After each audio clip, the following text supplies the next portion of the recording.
bonjour à tout le monde. Nous bénissons le Seigneur pour l'opportunité que nous avons encore en ce jour de pouvoir partager sa merveilleuse et glorieuse parole. Et nous sommes toujours bénis lorsque nous vous savons nombreux à suivre ces émissions et à prendre à cœur cette glorieuse parole qui fait du bien. Vous savez, Dieu, par sa parole, précepte sur précepte, ligne sur ligne, transforme nos vies. Oui, bien sûr, de gloire en gloire. Et c'est pour cela, c'est bien de nous attarder autour de la parole de Dieu. Alors, ce matin, ou bien ce jour, on dira, notre désir, c'est de pouvoir considérer la connaissance que nous avons en tant qu'enfants de Dieu. Et cette connaissance est une connaissance éternelle. Vous savez, les gens peuvent aujourd'hui prétendre avoir de la connaissance. Mais lorsque nous essayons d'évaluer, nous savons en un instant que des choses que des gens prétendent savoir et connaître sont vraiment dans des limites qui révèlent aussi combien l'homme est fini. Pourtant, lorsque nous considérons la parole de Dieu et que nous regardons dans les Écritures, nous découvrons que l'enfant de Dieu a quelque chose d'extraordinaire. Et nous allons aller à la révélation de ça. Et nous allons exposer ces choses-là. Vous savez, de nos jours, les scientifiques continuent leurs exploits. On ne peut pas les arrêter, ils continuent, ils font des exploits. Mais nous aussi, nous sommes des hommes d'exploits. Il faut que l'enfant de Dieu comprenne, que les enfants de Dieu comprennent qu'ils sont aussi des êtres extraordinaires, des personnes extraordinaires que Dieu lui-même, il a fait ainsi. Ce n'est pas l'homme, ce n'est pas nous par nous-mêmes, non, c'est Dieu qui l'a fait. C'est pour cela, alors quand on voit tous ces exploits scientifiques, vous savez, en Angleterre, 7 personnes ont commencé à travailler sur un kit. Depuis un certain temps, une puce qu'on mettrait à un bébé, et s'il vit 90 ans, alors il aura à sa mort 90 ans de connaissances, d'expérience et de sagesse. Et ensuite, qu'est-ce qu'on va faire? Le prochain bébé qui va naître, on lui mettra donc la puce à sa naissance pour qu'il lui commence avec les 90 ans d'expérience, de connaissance et de sagesse du premier bébé qui a vécu avant lui. Et donc, du coup, on va arriver à des gens extraordinaires. Et donc, pourquoi? Les gens sont enthousiasmés, les gens sont contents de pouvoir se jeter dans ce type d'expérience parce qu'on veut faire des hommes qui sont au-dessus des autres. Et donc, du coup, on cherche à mettre en place des choses. Et voici comment la science prévoit ses exploits. Et on ne peut pas dire, oh, arrêtez. Non, ils peuvent continuer, ils sont libres. Mais une chose que nous pouvons comprendre, nous, enfants de Dieu, c'est qu'il y a une différence entre quelqu'un qui aura 90 ans d'expérience de quelqu'un d'autre avec un enfant de Dieu par rapport à un enfant de Dieu qui est né de nouveau et qui a le Saint-Esprit en lui. Il y a une différence nette là. On viendra là-dessus. On reviendra, on va dire des choses assez simples. Parce que nous sommes là pour considérer ce que la parole de Dieu enseigne. Ce n'est pas ce que quelqu'un qui est embrouillé essaie de découvrir. De toute façon, ils ne font que découvrir. Notre Dieu a déjà tout mis en place. Quand on va à l'hôpital pour faire les interventions chirurgicales, alors qu'est-ce qu'il faut faire? On fait anesthésie, n'est-ce pas? Et puis qu'est-ce qu'on fait? On fait endormir la personne. Qui a été le premier même à faire endormir la personne? C'est Dieu lui-même. Il va faire des opérations. Il a enlevé l'os du côté de quoi? Dans le côté d'Adam. Comment il a fait ça? Vous avez entendu Adam crier? Il a crié? Non. Il s'est occupé de tout ça. Et celui qui l'a endormi. Donc tout ce qu'on a aujourd'hui pour faire là, ça vient après ce que Dieu a déjà fait. Nous, dans la Bible, on a tout. Ce n'est pas la peine d'avoir peur. C'est-à-dire que quand les gens font des choses, allons-y voir dans la parole de Dieu. Vous savez, les vents, le mouvement des vents, comment ça tourne, comment ça marche, tout ça, pour qu'il y ait la pluie, tout ça est prévu dans la Bible. C'est dit, Dieu a dit. Dieu a déjà dit. Donc, nous, on a besoin vraiment de regarder dans la parole de Dieu pour comprendre que nous, enfants de Dieu, nous sommes des hommes d'exploit. Donc, ils font les exploits et avec cette puce, ils ont une grande attente et ils reconnaissent la valeur de l'expérience et ils reconnaissent aussi la valeur de la connaissance. Donc, voilà pourquoi ils disent, on va mettre une puce à cet enfant et puis après, on prendra cette puce pour mettre au prochain enfant parce que l'expérience du précédent va aider l'autre à commencer avec 90 ans de connaissance et d'expérience. Donc, ils considèrent l'expérience. Alors, et la valeur de la connaissance. Mais nous, enfants de Dieu, est-ce que nous considérons la connaissance et l'expérience et la sagesse? Est-ce qu'on considère ça? Moi, je suis un enfant de Dieu, je suis venu dans le Seigneur, j'ai rencontré le Seigneur, je suis devenu serviteur de Dieu, mais avant moi, il y a eu des serviteurs de Dieu. Est-ce que je comprends la valeur de ces hommes qui sont avant moi? Ah oui, parce que c'est ça. Regardez, eux là, ils ont dit, l'enfant qui a vécu 90 ans avant, qui a eu la puce, ce qu'il a vécu est très important, il faut prendre ça pour donner au second pour commencer. Mais toi et moi là, quand nous sommes venus dans le Seigneur et que nous avons commencé à aller dans le ministère, est-ce qu'on a considéré la portion des premiers? On a commencé là où ils ont commencé, faire les erreurs qu'ils ont eu à faire. Pourquoi on n'a pas commencé là où eux ils sont maintenant pour pouvoir continuer? C'est-à-dire que le chrétien, dans sa marche là, il ne considère pas la valeur de la connaissance, il ne considère pas la valeur de l'expérience et il ne considère pas la valeur de la sagesse. Sinon, on a besoin de consulter ces hommes-là parce qu'ils ont vécu des choses, ils ont appris avec le Seigneur, ils ont découvert Dieu au travers de leur marche avec le Seigneur. Et qu'est-ce que nous avons appris de ces personnes? On est venu là, on a pensé que nous maintenant on a tout et on connaît tout et on n'a pas besoin d'eux. Et nous échouons lamentablement à cause de notre façon de faire. S'il vous plaît, considérons la valeur de la connaissance et la valeur de l'expérience. C'est vraiment important. Qui a déjà pris un cours par exemple de couture ou d'informatique ou encore un cours de tapisserie ou de piano? Certainement certains d'entre vous. Alors, si vous avez appris peut-être un cours, vous avez eu un cours de dessin, comme mon ami Francis, qui est expert en dessin. Alors, donc, si vous avez fait un cours, qui est déjà allé prendre un cours ou aller à une formation pour impressionner son quartier? Et tu vas au cours pour impressionner ton quartier. On fait comme ça? On va à un cours pour impressionner son quartier? Non. Quand je vais à un cours, c'est pour apprendre, c'est pour comprendre, c'est pour aussi, plus tard, devenir quelqu'un qui a un métier. Donc, je ne vais pas prendre un cours dans un centre de formation pour impressionner mon quartier. Non. Donc, alors, on a besoin de comprendre que lorsque je vais à un cours, je suis en train de profiter des 30 ans d'expérience de celui qui est en train de m'enseigner, de ses 40 ans d'expérience. Je suis en train de profiter de ses 50 ans d'expérience. Je suis en train de profiter. Il y a beaucoup de choses qu'on va avoir avec la vie de l'autre. C'est pour cela, nous chrétiens, commençons à considérer, s'il vous plaît, la valeur de la connaissance, la valeur de l'expérience et la valeur de la sagesse. Et si nous commençons à considérer ça, vous savez quoi? Nous irons loin. Nous irons loin. Nous irons loin parce que nous sommes en train de manifester l'attitude de l'aigle. Parce que lorsqu'on n'est pas en train de considérer la vie des autres et la portion des autres, on vit comme un coq ou une poule. Les poules de 25 jours là. Tu vois, seulement on les mange. C'est tout ce qu'elles peuvent faire. Oui, elles sont seulement là pour qu'on les mange. Oui, c'est tout. Donc, quand je vais dans une formation, je profite de l'expérience de quelqu'un, c'est 45 ans d'expérience, je vais profiter de ça. Nos aînés constituent un grand héritage pour nous. Nos aînés constituent un grand héritage divin. Et nous avons bien considéré cet héritage-là. Nos aînés, nos pères spirituels, ceux qui sont dans la foi avant nous, des mentors,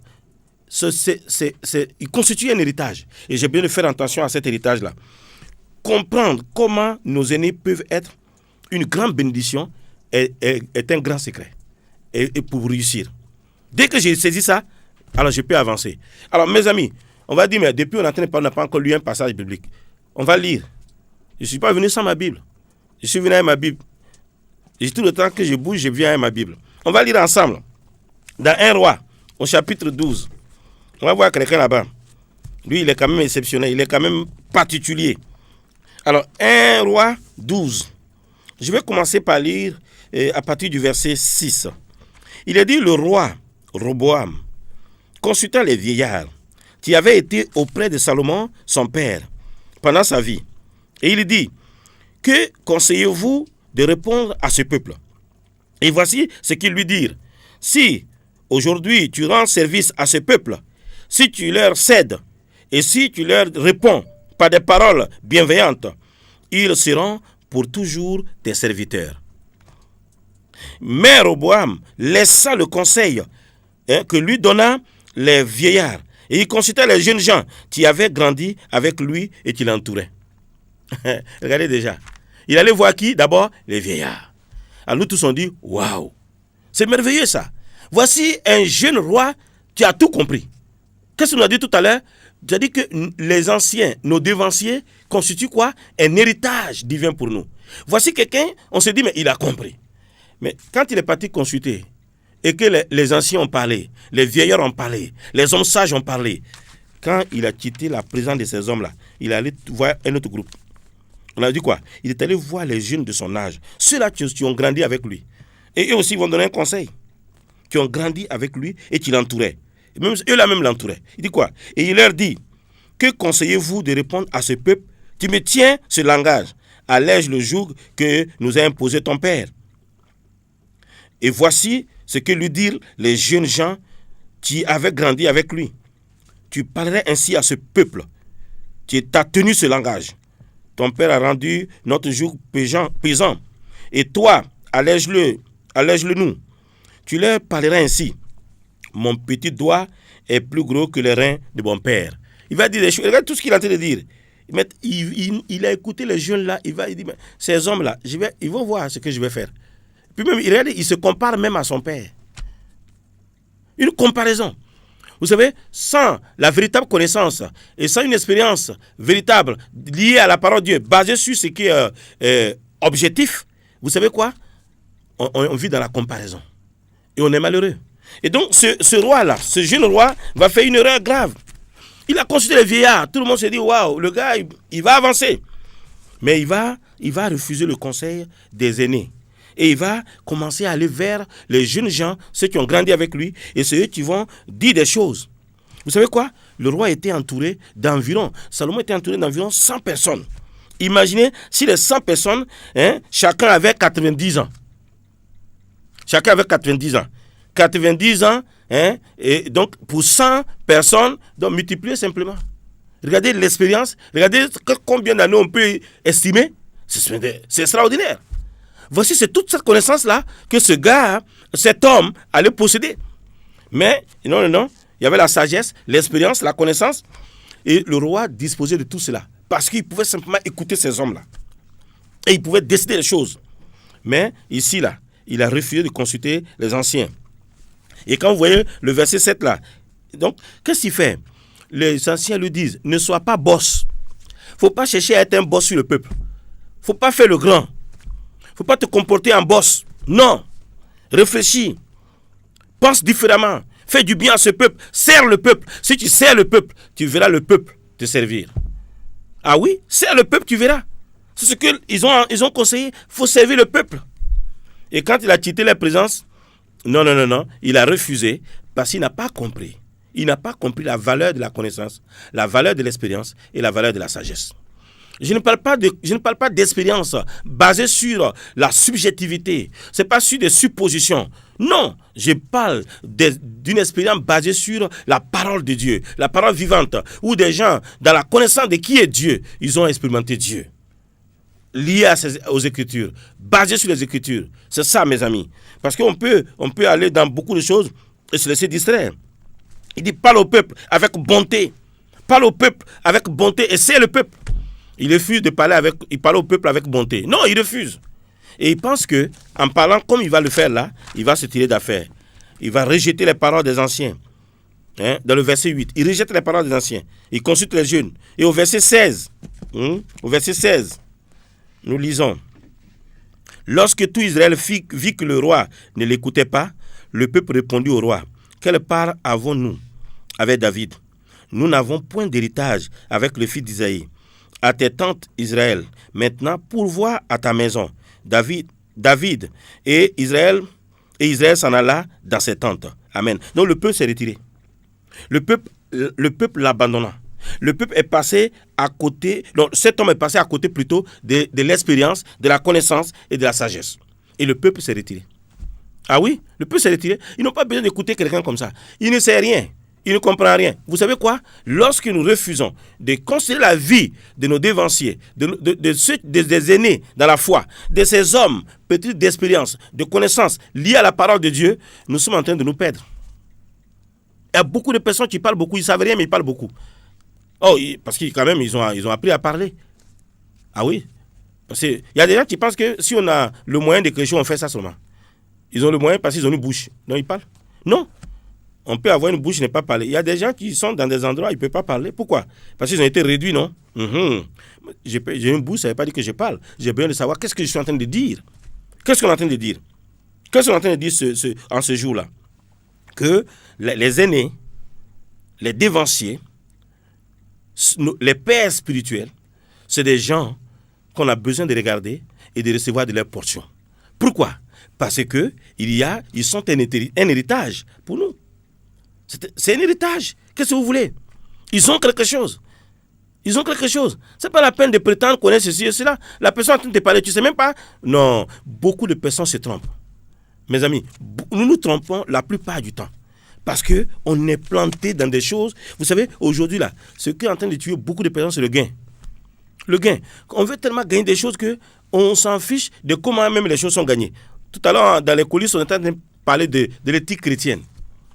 Il y a des gens, non, pourvu qu'ils gagnent, peu importe les moyens bizarres, tordus, méchants, diaboliques, ils pensent non, gagner c'est suffisant. Non, mais demain il y a des conséquences. Il y a des conséquences. Vous savez, quelqu'un qui écoute et qui considère l'héritage que constituent les anciens, les dévanciers, les pères, vous savez quoi? Il vit et il amène d'autres personnes à vivre. Et il devient quoi? Un merveilleux mentor pour d'autres personnes. Pourquoi? Parce que c'est quelqu'un qui se laisse avertir à cause de l'écoute. Nous avons besoin. Le monde pense comprendre. Les scientifiques s'écrient. Nous avons trouvé ceci. Nous avons une puce. Maintenant, on va faire cela. Et il y a tellement de choses. Il y a tellement de choses qui se mettent en place. La fausseté, la tricherie, le faux. Il y a des gens qui mettent des choses en place, mais c'est satanique. On sait. Mais écoutez bien, mes amis. La connaissance qu'ils peuvent accumuler de 90 ans, qu'on peut transmettre à un autre enfant, tu vas commencer à 90 ans. Donc, lui, il va à quoi? À 180. Alors, du coup, et si on prend une plus de 180 ans pour mettre à un autre enfant, vous savez quoi? Peu importe ce qu'on va faire, mes amis, même si on arrive à 210 ans ou quoi, nous, enfants de Dieu, nous avons quelque chose que le monde n'a pas. Nous avons quelque chose. Et on a besoin de considérer ce que nous avons. Nous avons quelque chose. Nous avons quoi? Et j'aimerais qu'on lise ensemble, qu'on tourne ensemble dans la parole de Dieu, toujours, précisément en Éphésiens. Vous savez, la parole, rien que la parole. Ne cherchez pas autre chose. Quand les gens vous proposent des choses qui n'ont rien à voir avec la parole, fuyez. Dans Éphésiens 1, le verset 13, s'il vous plaît. J'aimerais lire ça avec vous. Il dit, en lui, vous aussi, après avoir entendu la parole de la vérité, il dit quoi? L'évangile de notre salut, en lui, vous avez cru. Et vous avez été scellés du Saint-Esprit qui avait été promis. Nous avons été scellés quoi? Scellés du Saint-Esprit. Donc, un enfant de Dieu, scellé du Saint-Esprit. L'Esprit de Dieu qui a été promis est maintenant où? Il habite en nous. Et nous sommes scellés par le Saint-Esprit. Nous sommes une lettre scellée. Personne ne va nous ouvrir. Nous allons jusqu'à la destination. Personne ne touchera à cette lettre-là. C'est nous. Donc, scellés du Saint-Esprit. Alors, quand on parle de non-connaissance, on parle en termes de quoi? En termes d'éternité, s'il vous plaît. Alléluia. Donc, nous, là, quand on parle de notre connaissance, c'est en termes d'éternité. Ce n'est pas 90 ans, mon frère. Ce n'est pas 180, ce n'est pas 210 ans. Non, c'est en termes d'éternité. Le Saint-Esprit en moi. Quand je parle de la connaissance liée à l'Esprit de Dieu, au Saint-Esprit, je parle de quoi? D'une connaissance liée à l'éternité. Il a dit quoi? Lorsqu'ils seront devant les juges, devant ces personnes-là, qu'est-ce qui va se passer? Les paroles même pour répondre nous seront données à l'instant même, par le Saint-Esprit. On n'a pas besoin de les préparer. Eux, ils sont obligés de préparer, mais nous n'avons pas besoin de les préparer. Quand nous sommes là, les paroles nous sont données par la présence du Saint-Esprit à nous. Donc, la connaissance qu'un enfant de Dieu a, c'est une connaissance éternelle. C'est une connaissance qui est sans limite. Parce que si nous sommes attentifs à la voix de Dieu, qu'est-ce que Dieu ne peut pas faire en termes de direction pour notre vie? On voit dans 2 Samuel 5, le verset 17, David, il dit, il est oint sur Israël et les Philistins sont levés contre lui. Ils sont montés contre David. Qu'est-ce que David a fait? David ne s'est pas levé pour dire, mais je suis un combattant. Et regardez, j'ai tué Goliath, je vais les tuer aussi. Il n'a pas fait ça. Il a consulté l'Éternel. Pourquoi? Il ne voulait pas aller par lui-même. Il voulait quoi? La sagesse qui vient d'en haut. La connaissance qui vient d'en haut. Il voulait l'expérience céleste. Donc, il va aller consulter l'Éternel. Il dit, mais je vais faire comment? Quand il a consulté, Dieu a parlé. Dieu voici comment tu vas faire. Est-ce que nous, avec le Saint-Esprit en nous, dans ce qu'on fait, est-ce qu'on s'attend à Dieu? On écoute Dieu? Ou bien simplement, on chante partout que nous avons le Saint-Esprit, mais on est incapable de nous arrêter pour entendre la voix de Dieu. Vous voyez? Alors donc, quand on parle de connaissance, non, c'est pas la même chose du tout. C'est pas les 170 ans, ce n'est rien. Nous, on a quelque chose d'éternel en nous. Et c'est ça qui constitue notre... Non, on n'a pas besoin d'un kit de 90 ans. Non, on n'a pas besoin de tout ça. Nous, Christ est venu, il est en nous. La présence de Christ est mise en nous par le Saint-Esprit. Nous avons la connaissance, une connaissance éternelle que Dieu nous donne. Et la connaissance du peuple de Dieu est une connaissance particulière. C'est quand Dieu vous donne une connaissance, et quand Dieu vous renseigne, et quand Dieu vous donne de vivre quelque chose avec lui, c'est à la perfection. Ce n'est pas les choses caracolées des hommes. Donc, l'enfant de Dieu doit comprendre que quand il y a des situations difficiles, et qu'il y a des problèmes, et que les gens ne savent pas comment faire, alors l'enfant de Dieu doit être attentif. Parce que la solution se trouve en Dieu. Et le Saint-Esprit en lui peut lui donner les paroles exactes, la pensée exacte, la direction exacte. Alors, comment Joseph a pu parler devant Pharaon par rapport à ses rêves? Comment il a pu le faire? Comment il a pu le faire? Ce n'est pas par lui-même. Non.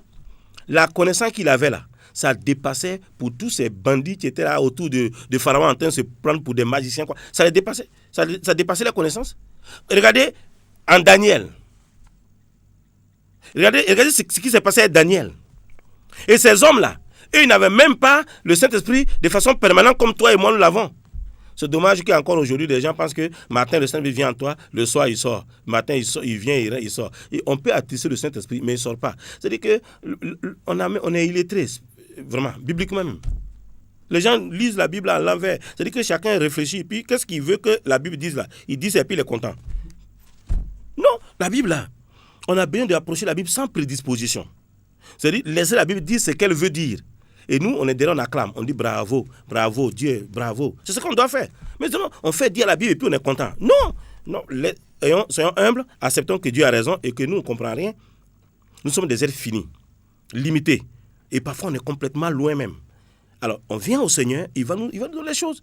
Regardez, ces hommes-là, ils n'avaient pas le Saint-Esprit en eux. Ils venaient sur eux. Mais regardez tout ce qu'ils ont fait. Nous avons le Saint-Esprit en nous. Nous pouvons être attentifs. Vous savez quoi? Si on comprend l'action de Dieu, du Saint-Esprit en nous, si nous saisissons correctement la connaissance que nous avons en Dieu, vous savez quoi? On peut comprendre que nous sommes la solution pour ce monde-là. Un monde en péril, le monde est en feu. Le monde est en feu. Et nous avons ce qu'il faut. Nous avons l'eau de la parole pour que ce feu s'arrête. Et qu'est-ce qu'on fait avec ça? On est dans des coins en train de nous bagarrer pour un gâteau. Ah non, vous revenez? Non, restez là-bas parce que vraiment la ville est saturée. La ville est saturée. Et c'est dans chaque rue, il y a église. Non, dans chaque rue, il doit y avoir église. Moi, j'attends à Ouagadougou qu'on doit avoir dans chaque rue une église. Dans chaque rue, dans chaque tournant, dans chaque 6 mètres. Si on a des églises, on va dire c'est saturé. Non, il n'y a rien. Il n'y a rien là. On n'a rien. On a besoin de commencer à réfléchir que nous sommes appelés à gagner des âmes. Et pour comment? Avec ce que Dieu a mis en nous. Donc, la connaissance que j'ai là, ce n'est pas un truc de 90 ans. Hein. Non. Non, c'est pas ce type de choses-là. C'est limité. Moi, ce que j'ai, c'est une connaissance éternelle. Liée à une expérience éternelle. Et liée à une sagesse éternelle. Et donc, qu'est-ce que j'ai besoin de faire? Ces hommes de Dieu devant moi constituent un héritage divin. Et j'ai besoin de faire confiance à Dieu pour leur vie. Et bénir Dieu pour leur vie. Parce que c'est des dons que Dieu nous a donnés. Que Dieu vous bénisse. Que le Seigneur vous garde. Au nom de Christ Jésus. Amen.